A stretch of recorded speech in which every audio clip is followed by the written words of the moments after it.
name is Michal Haran, and I'm a hematologist. You've heard excellent lectures from, truly excellent lectures. I learned a lot here from experts in the field. I want to give you a somewhat different perspective, that of a patient with some medical knowledge. לא, זה מפחיד, זה מסנבר אותי. תוריד את זה. לגמרי? כן, אם אפשר בלי זה. בכלל תסלק את זה, אחרת העיניים שלי יעצמו. אוקיי. Okay. The first thing that I tried to think, how do you explain respiratory muscle weakness to someone who's never hopefully experienced it? I was very fortunate that Yoel Donkin came to my aid in an article he published a few years ago in the newspaper Haaretz. He described a situation where he was accidentally given systemically a neuromuscular blocking agent during an experiment. And those are his words in Hebrew and in English. הדקות הבאות נראו לי כנצח. The next few minutes appeared like eternity. הייתי אחוזי מה. I was horrified. ההרגשה האיומה שאתה מודע לגמרי לסביבה שלך, אבל לא מסוגל לדבר או לנשום. אבל לא פחות חשוב, the relief when the respirator mask was put on my face, and this is where physicians can truly help. So in 2004, I was a healthy young hematologist, a physician like you. I had all my life in front of me, or so I thought. I was then hospitalized for the first time in the ICU with the possible diagnosis of myasthenia crisis. I was told that with the treatment I'm getting, I will soon be well again. And indeed, plasmapheresis was very effective, and I was able to resume all my activities. Unfortunately, this did not last for long, and I will not go into the cumbersome details of non-yielding diagnostic tests and therapeutic trials, but gradually worsening respiratory weakness, symptoms, dyspnea and minimal exertion, even at rest. And I was told by my excellent pulmonologist at that time that I have recurrent respiratory failure, and without proper treatment, I will soon find myself with the respirator in a nursing home. At that time, I was 46 years old, I had two wonderful kids, head of a small unit in my hospital, and this wasn't something I was ready to accept. But I also sadly realized that for most of my physicians, my illness was almost impossible. Nothing really fit. Yet my illness was very real, and I experienced more and more episodes of suffocation until eventually I was given respiratory support, which was far from ideal, but at least it partially relieved those episodes. I continued to search for better treatment, hopefully cure. And eventually I reached a large MG center in Oxford, and there, using sophisticated and novel tests, I was diagnosed with a rare variant of myasthenia, and also significant involvement of the respiratory muscles was documented. So this is a test which was done in the lab of Angela Vincent in Oxford. Here, HEC cells are transfected with mask GFP, and then incubated with patient serum, in this case my own. And in the merge you can see that those are actually directed against mask. This is not a routine test where a two-sided catheter is inserted below and above the diaphragm, enabling direct measurement of direct diaphragmatic force. And I had also effort-dependent tests, which were done, the routine tests, and all showed the same results. You can see here that diaphragmatic strength was decreased in all parameters, and also that there was fatigability on repetitive magnetic phrenic nerve stimulation. So based on those results, I now received plasmapheresis again. And for a short while, I did much, much better. But then there was significant worsening once I received steroids, which unfortunately was not recognized as such.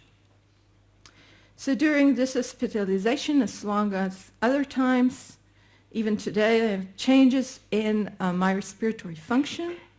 And here you can see that the vital capacity can go from near normal of 4 to hardly being measurable. Fortunately, non-invasive ventilation during those episodes was very effective, but admittedly it was also a two-sided sword, because for quite a few physicians I encountered, it meant I wasn't really ill if I could do so well with non-invasive ventilation. Non-invasive ventilation was helpful not only in the hospital setting, it enabled me to regain quite a lot of my almost normal activities. And learning to recognize early signs of respiratory impairment and early institution of respiratory support enabled me to participate in conferences like now. Yet over the next few years, I was stubborn and I wanted to find some cure for my illness. There were times I felt I was in the Mad Hatter's Tea Party of Alice in Wonderland when I was told that since those physicians are not familiar with the tests that diagnose my illness, it couldn't be real. Or possibly Dr. Seuss or Tony Hirsue when I was told that what they have not seen or heard just couldn't exist. But on a more serious note, even in the hands of the best and most dedicated physicians, I realized that a true obstacle to my care was what I term the Babylon Tower and Swiss cheese of modern medicine, which are the inevitable knowledge gaps, many times leading to misconceptions, combined with the lack of communication between different fields of medicine, and I know it from my own practice. So I found myself as a hematologist with very little knowledge and experience in those fields, receiving excellent advice from excellent physicians, many times conflicting, many times confusing, and also being honestly told that they don't have any clue about various aspects of my illness. So what was I to do? So I realized that as a clinician, I have the tools to learn on my own. I have to figure out the pathophysiology which no one could understand. I have to learn how to monitor my illness and hopefully find better treatment, disease-modifying or at least supportive symptomatic. So what is the pathophysiology of my illness? Neurologists were constantly looking for problems in the neuromuscular junction because that's what's going on in myasthenia. But my illness apparently I didn't have any problems there. It seemed to be in the muscle. But the muscle for a neurologist is really an end organ harboring acetylcholine receptors, as you can see depicted in this cartoon. Respiratory physicians, on the other hand, were really excellent in understanding lungs and respiration occurring in the alveolar capillary bed. But those, unfortunately, were not very relevant in my case. So in reality, the muscle is a fascinating, complex organ with autocrine, paracrine functions only beginning to be understood. There are numerous reasons for muscle fatigability, and muscle respiration is of paramount importance in providing energy. Not to speak of the fact that the respiratory muscles are essential to provide normal respiratory function. Another misconception that I realized was that respiratory physicians were constantly looking for CO2 in the blood as a sign of CO2 elimination. But only very few realized that CO2 in the blood is also affected by CO2 production. And in my case, it seemed that my muscles were not capable of producing CO2 properly because of mitochondrial dysfunction. So now that I have a little bit of more understanding, I asked myself, how do I monitor my illness? Neurologists constantly told me to trust my subjective feeling, but they rarely did. I was then given a QMG score, which seemed to be very nice and objective, But apparently they didn't see it as very reliable, as you can see from this test. Pulmonologists were much better in giving accurate and reproducible tests, but everyone had his favors, some MEEP, some MEP, some SNP, and I just couldn't have all of those done every day. And also gas exchange, oximetry, capnometry, what should I use? So eventually, also with the support of my home care physician, we reached the conclusion that subjective feeling combined with semi-objective pictures that I learned from Charcot, who used to take pictures of his patients and then look back and understand better. It's very good when you want to understand yourself. This combined with bedside peak flow, which is just the most comfortable to use because everything showed pretty much the same, and bedside capnometry gave me a very good idea of the activity of my illness at different times. I also realized that in my case, optimal respiratory support is quite tricky. Due to episodes of near paralysis of the respiratory muscles, as you can see here captured on the memory card, this is a backup rate of 8, and it means that there are no triggers. And you can see that the tidal volume is kept pretty well, even though there are no triggers. So I needed a respirator which could handle that. Also, due to an intermittent upper airway muscle weakness, I had upper airway obstruction, which even if it maybe wasn't life-threatening, it definitely wasn't comfortable. So I required a respirator which could sense those changes in flow, as you can see here in blue, which shows there is obstruction, and more importantly, change the pressure so I could have the optimal volume. And I guess, Dr. Bach, there's more than one way to skin the cat. This worked pretty well for me. I also realized that during exacerbations, I have rapid and dynamic changes in muscle strengths. And as you can see here, the triggering changes from near 100% to going down to almost none. So I haven't yet found a respirator which could fully accommodate to that. I'm looking for you to arrange one for me. So eventually, after much trial and error, I had a great team of physicians, and I received much better respiratory care and symptomatic care. My neurologist thought that long-acting Ventolin combined with Mitilaz, a cousin of Mestinon, would be very effective. We later added food supplements known to improve mitochondrial function.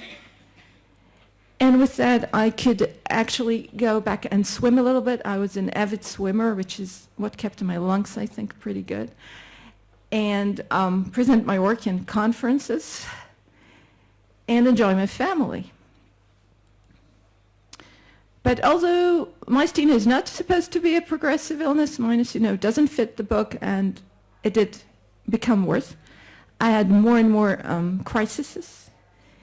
And I reached a level where here you can see me writing a paper in bed on my cell phone, an excellent thing. And then there were times where I could go back to my computer and put it all together, but there were more and more times when I was actually not very productive at all. My neurologist was reluctant to give me disease-modifying treatment because of all the complications involved, but after a lot of pressure, he agreed. I received rituximab in the ICU setting initially because of the potential risks. Indeed, there was severe worsening initially. I required IV glucose. My home care physician came with this brilliant idea of using a special straw so I could eat and drink with the respirator to avoid fatigue and aspirations. I kept on measuring peak flow and CO2 over time, and as you can see in blue, peak flow really decreased significantly, even more because there was times I could actually check it. But what really was striking for me that the CO2 increased significantly. I never saw such levels in all my measurements. And as you can see, even when the peak flow improved, the CO2 was still quite increased. So I asked myself, was the high CO2 only the result of abnormal elimination because of increasing respiratory muscle weakness? Or hopefully, could it be because actually the treatment was doing what it should and CO2 production was improved in the muscle? So I went back to this graph. It's pre-treatment peak flow versus CO2. You can see it fits quite nicely. Less respiratory function leads to less CO2 elimination, and it's pretty linear. And after treatment, we started seeing those dots. And this is what gave me hope in the time when it looked pretty bad. And together with my husband and other collaborators from the Weizmann Institute, we plotted this over time. This really gives you the distance from the pre-treatment graph. And as you can see, it improved significantly with treatment and then went down gradually when there was a relapse and improved again with repeat treatments, almost like platelets in ITP for a disease where you couldn't, you don't have any way to monitor, as I was told so many times. But the big question was, why then was there such severe deterioration in my condition if there was such wonderful improvement in muscle metabolism? Well, I don't know the answer, and I'm still looking for it. It's another clue.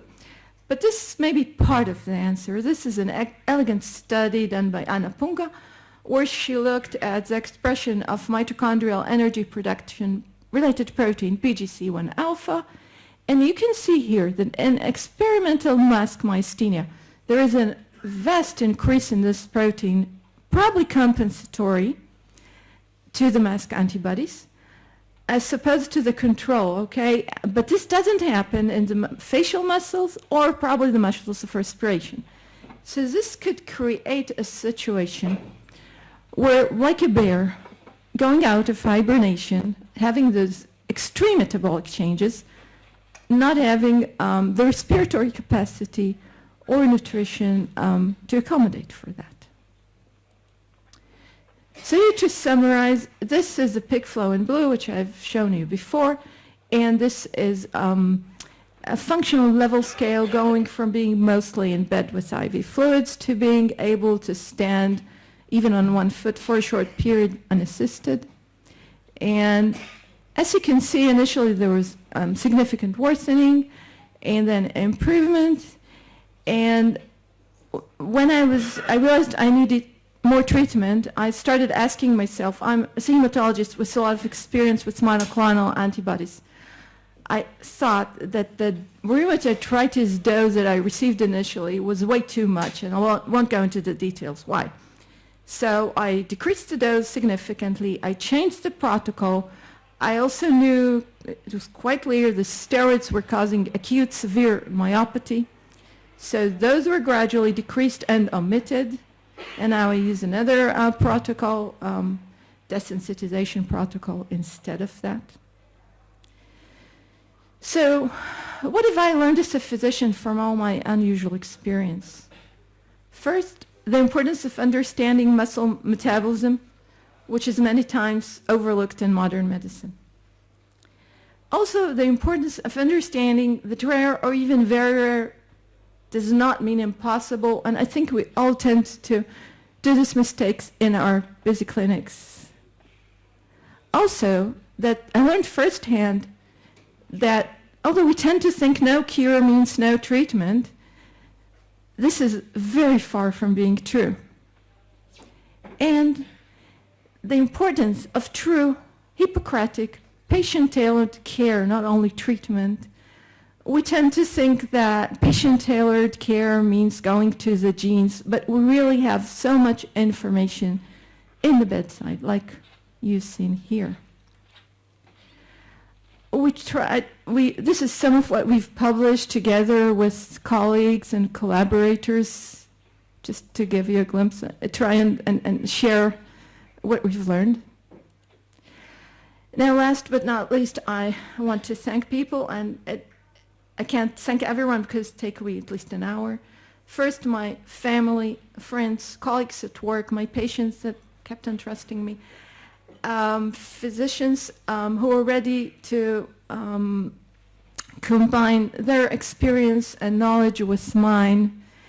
My current neurologist, Andres Mateo's dedication is unprecedented. My home care physician, Gregory Papirov, has always been there with excellent idea during hard times.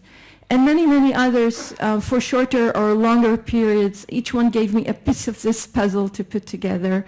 And also many non-physicians who, some of them are sitting here and have been of extreme help.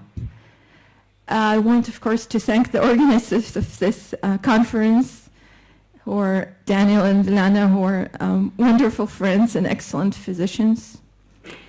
And I want to thank all of you. It's not trivial for coming here and taking part in what, from my perspective, is a very important initiative. And I hope I didn't forget something here. And I hope this is not going to be a one-time conference, but the beginning of a beautiful friendship and further collaboration between all of us to really have much better patient care. Hearing all of your lectures, I realized how much more complicated it is than I even realized before. Thank you very much again.